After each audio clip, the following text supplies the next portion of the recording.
I hate to say it, but I really think that Nike phantomed up.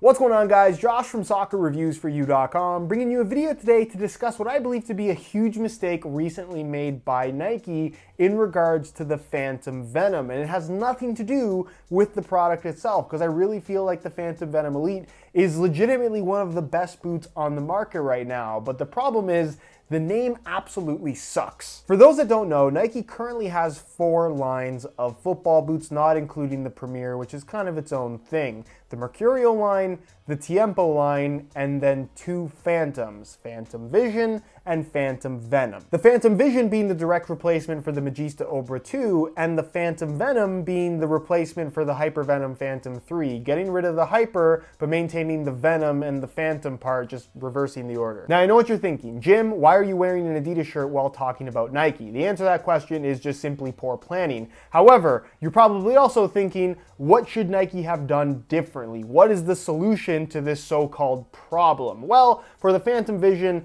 I think the name kind of sucks, but I don't blame them for changing it away from Magista based on the poor sales of the Magista Obra 2. Obviously, the Magista made a huge splash, and a lot of people were originally upset that it killed off the CTR 360 line, even though the boot was originally supposed to be a CTR 360. But given the new concept of the original Magista Obra, they figured a name change was appropriate, and they changed the name again, given that this is pretty drastically different from the Obra 2 that it replaces. Now, the Phantom Venom is the replacement for the Hyper Venom Phantom 3. The Hyper Venom line being extremely popular, originally taking over for the T90 series, which a lot of people were extremely unhappy about when it first happened. But over time, people loved the Hyper Venom Phantom 1. It goes down in history as one of Nike's greatest ever boots. However, they completely killed the reputation of that line upon the release of the Hyper Venom Phantom 2. That just was not very good. And by the time the 3 came out, even though it was a great boot,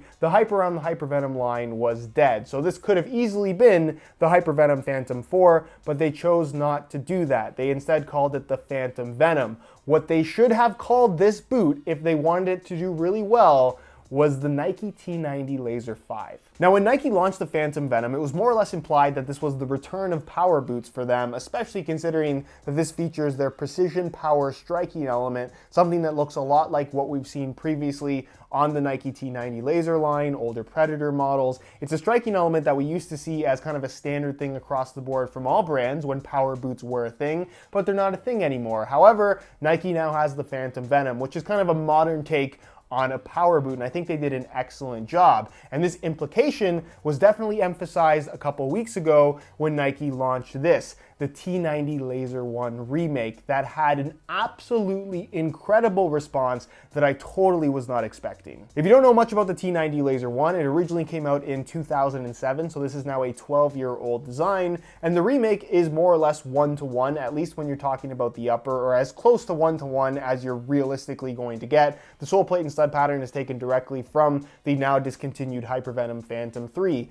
Either way, it's a very cool remake, and it represents the first T90 Laser model from the Nike brand, the first T90 model, because obviously there were T90s before the Laser series, to feature a rubberized striking element. This being, I think, one of the most iconic striking elements ever to be featured on a pair of football boots. 2,000 pairs, each individually numbered, $250 a pop, and they sold out pretty much instantly. So Nike, if you're watching, please make more. I'd personally like to see the red ones. Now, the reason why all of that information is important is because this boot really shows how much interest there still is in the T90 Laser series that, if we're being honest, wasn't killed off that long ago. So people that were fans of the T90 Laser series are still playing to this day and really don't have any alternative to that particular model because nobody really makes power boots anymore until the Phantom Venom. And I know that this is a far stretch from the T90 Laser 1 or really any of the Laser models in regards to fit and feel.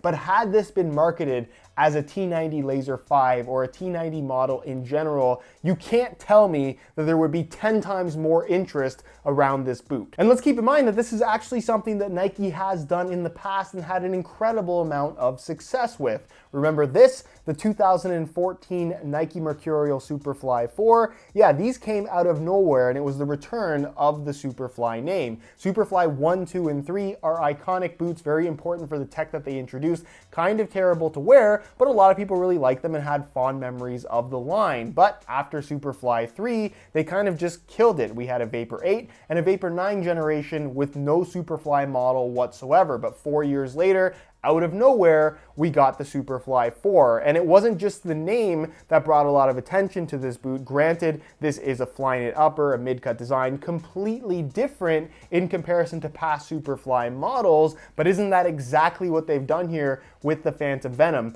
Totally different in comparison to the T90 laser models that came before it, but also just close enough to bear the same T90 name. Another great example of this is Adidas and the return of the Predator series. The Predator line is arguably one of the most important lines of football boots ever to exist. They built a tremendous reputation and essentially the entire Adidas brand on the back of the Predator series, but it got to a point, regardless of what you think the reason is, that sales slowed and they decided to kill it off. They replaced it with Ace and caught a lot of attention with that original Ace 16 Plus Pure Control, knitted upper, laceless design. People really liked it. It sold quite well. We got an Ace 17 generation, and then they decided to basically kill off the Ace line and return with the Predator name. The Predator 18 Plus or 18.1, depending on which variation, is basically just the logical evolution to what they were already doing with the Ace line, but because they changed the name to Predator, people who wore Predators way back when are now interested in the Adidas brand again just because of the name. And just because it's only fair, I do think that Adidas has made a similar mistake to Nike when it comes to the X line. Obviously, people have fond memories